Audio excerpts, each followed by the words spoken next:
हर हर महादेव, जय भोलेनाथ। दोस्तों, 18 जुलाई से अधिक मास यानी मलमास का महीना शुरू हो चुका है। इस बार ये अधिक मास का महीना सावन के महीने में पड़ रहा है, इसलिए इस बार अधिक मास की महत्ता और भी अधिक हो जाती है। सावन में अधिक मास लगने के कारण सावन 59 दिनों का यानी 2 महीने का होगा। हिंदू कैलेंडर में हर 3 साल में एक बार साल का एक महीना अतिरिक्त होता है, जिसे अधिक मास कहा जाता है।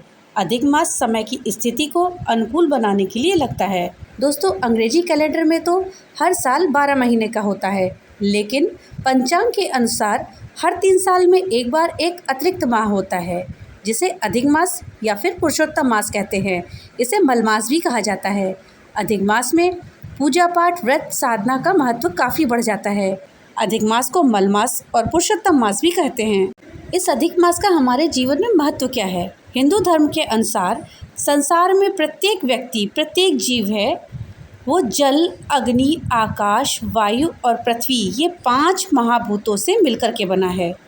अधिक मास ही वो समय होता है जिसमें धार्मिक कार्यों के साथ साथ चिंतन, मनन, ध्यान, योग आदि के माध्यम से व्यक्ति अपने शरीर में पंच महाभूत स्थित हैं, उनके बीच संतुलन स्थापित कर लेता है। इसलिए अधिक मास के दौरान किए गए कार्यों से व्यक्ति हर 3 साल में परम निर्मलता को प्राप्त करके नई ऊर्जा से भर जाता है। अधिक मास के समय में व्यक्ति को ज़्यादा से ज़्यादा पूजा अर्चना, धार्मिक कार्य, अनुष्ठान इत्यादि करने चाहिए। साथ ही ज़्यादा से ज़्यादा दान करना चाहिए। ऐसा करने से व्यक्ति के जो पाप है वो कट जाते हैं और व्यक्ति को भगवान की विशेष कृपा प्राप्त होती है। मलमास के महीने में पूजा पाठ करने से हमें आर्थिक समस्याओं से मुक्ति मिलती है, घर में सुख शांति बनी रहती है। साथ ही भगवान विष्णु की उपासना करने वालों को हर प्रकार के सुख और साधनों की प्राप्ति होती है। अधिक मास के समय में विष्णु मंत्रों का जाप करने से शुभ कार्य परिणाम मिलते हैं। अधिक मास के दौरान शहद, चौलाई, उड़द दाल, राई, प्याज, लहसुन, गोभी, गाजर, मूली, दाल, तिल का तेल आदि चीज़ों का त्याग कर देना चाहिए। इन सब चीज़ों का सेवन करने से इस महीने के दौरान आपके द्वारा किए गए पुण्य समाप्त हो जाते हैं। इसके साथ ही आपको मांस, मदिरा, तामसिक भोजन का भी त्याग कर देना चाहिए। तुलसी भगवान विष्णु को अत्यंत ही प्रिय है। तुलसी के पत्ते के बिना भगवान विष्णु की पूजा अधूरी रहती है। इसलिए इस माह के दौरान भूल कर भी तुलसी से जुड़ी हुई कोई भी गलतियां मत करें। इस बार ये अधिक मास का महीना सावन के महीने में पड़ रहा है। सावन का महीना भगवान भोलेनाथ को समर्पित होता है और अधिक मास विष्णु भगवान की भक्ति के लिए होता है। इस बार भगवान भोलेनाथ और भगवान विष्णु दोनों की भक्ति करके हम विशेष रूप से अधिक पुण्य कमा सकते हैं। इस बार 2023 में मलमास का महीना 18 जुलाई से शुरू हो चुका है। शास्त्रों में अधिक मास का बहुत महत्व बताया गया है। मलमास के दौरान किसी भी तरह के शुभ कार्यों को करने की मनाही होती है। इस महीने में हम किसी भी प्रकार के शुभ कार्य जैसे कि मुंडन संस्कार, विवाह, गृह प्रवेश, कोई नया काम को शुरू करना, कोई दुकान शुरू करना, कोई नई ज़मीन खरीदना, नामकरण करना, इस तरह के कोई भी काम नहीं करते हैं। तो दोस्तों, आज इस वीडियो में हम जानेंगे कि अधिक मास के समय में शुभ फलों की प्राप्ति के लिए हमको क्या उपाय करने चाहिए। हम क्या क्या ऐसे उपाय करें जिससे कि हमको अधिक मास के समय में शुभ फलों की प्राप्ति हो, हम ज़्यादा से ज़्यादा पुण्य अर्जित कर पाएँ। तो दोस्तों, ये जानकारी के लिए आप वीडियो को अंत तक देखिएगा। वीडियो अच्छी लगे तो उसको लाइक और ज़्यादा से ज़्यादा शेयर करिएगा। और हाँ, चैनल पे अगर नए आए हैं तो चैनल को सब्सक्राइब करना मत भूलिएगा। और आपके जो भी सुझाव और राय हो उसको कमेंट बॉक्स में लिख करके ज़रूर बताइएगा। तो चलिए जानते हैं कि हम मलमास के महीने में क्या उपाय कर सकते हैं जिससे कि हमारी आर्थिक स्थिति मजबूत हो, हमारा जीवन सफल हो और भगवान की कृपा हम पर बनी रहे। पहला उपाय है, अगर आप किसी विशेष कार्य की सफलता पाना चाहते हैं, आप चाहते हैं कि आप कोई काम कर रहे हैं उसमें आपको निश्चित रूप से सफलता मिले, तो अधिक मास के दौरान जल में कुछ बूंदें दूध की मिलाएं और थोड़ा सा केसर मिला लें और प्रतिदिन भगवान विष्णु को अर्पित करें। अगर आप दक्षिणावर्ती शंख में डालकर इसको अर्पित करेंगे तो ये ज़्यादा अच्छा होगा। और अगर दक्षिणावर्ती शंख आपके पास नहीं है तो आप ऐसे ही भगवान विष्णु को ये अर्पित करें। ऐसा करने से आपको निश्चित ही आपके कार्य में सफलता प्राप्त होगी। दूसरा उपाय कर्ज से मुक्ति के लिए है। अगर आप कर्ज से परेशान हैं तो क्या करें? तो दोस्तों, अगर आपके परिवार में कोई सदस्य या आप कर्ज से परेशान हैं, आपने बहुत सारा कर्ज ले रखा है और उसको आप अदा नहीं कर पा रहे हैं, तो इसके लिए आपको एक छोटा सा उपाय करना है। उस उपाय को करने से आपको कर्ज से मुक्ति मिल जाएगी। आपका जो कर्जा है वो चटपट अदा हो जाएगा और आप कर्ज से मुक्त हो जाएंगे। आपको करना ये है कि पुरुषोत्तम मास में जो शनिवार का दिन पड़े उस दिन सुबह उठ करके ब्रह्म मुहूर्त में आप स्नान कर लीजिए और स्नान करने के बाद पीपल के पेड़ में जल चढ़ाएं। आपको प्रत्येक शनिवार को पीपल के पेड़ में नहा धो करके जल चढ़ाना है और साथ ही एक तेल का दीपक जलाना है। इस उपाय को करने से आप देखेंगे कुछ ही दिनों में आपका कर्जा फटाफट अदा हो जाएगा और आपको पता भी नहीं चल पाएगा। तीसरा उपाय आपके जीवन से संबंधित परेशानियों को लेकर है। अगर आपके जीवन में कई तरह की परेशानियां हैं, आप परेशानियों से जूझ रहे हैं, तो आप इस उपाय को करें। ऐसा करने से आपके जीवन की जो परेशानियां हैं वो छूमंतर हो जाएंगी और आपका जीवन सुखमय बीतेगा। इसके लिए आपको क्या करना है आइए बताते हैं। अगर आपके जीवन में परेशानियां हैं, आप उन परेशानियों से छुटकारा पाना चाहते हैं, तो आप मलमास के महीने में श्री विष्णु सहस्रनाम में दिए भगवान विष्णु के मंत्र का जाप करें। श्री विष्णु सहस्रनाम में एक मंत्र दिया हुआ है, उस मंत्र का जाप आपको मलमास के महीने के दौरान करना है।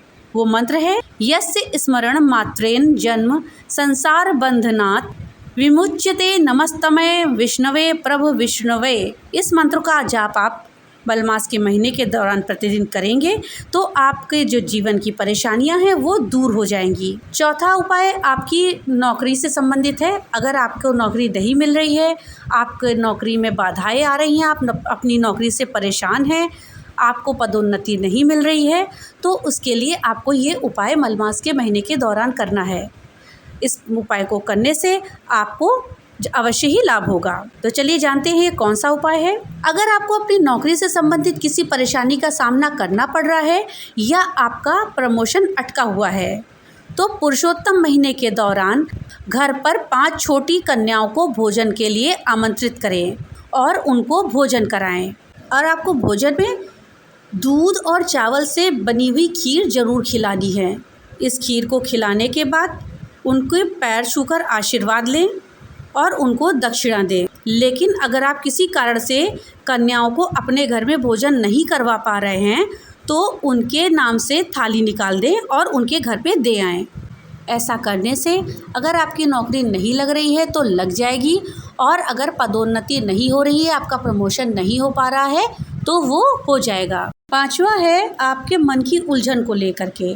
अगर आपका मन उलझा हुआ है, आप उलझन में रहते हैं, किसी चीज़ में मन नहीं लग रहा है, तो आप अधिक मास के महीने में तीर्थ यात्रा पे जाएं। और अगर आप कहीं बाहर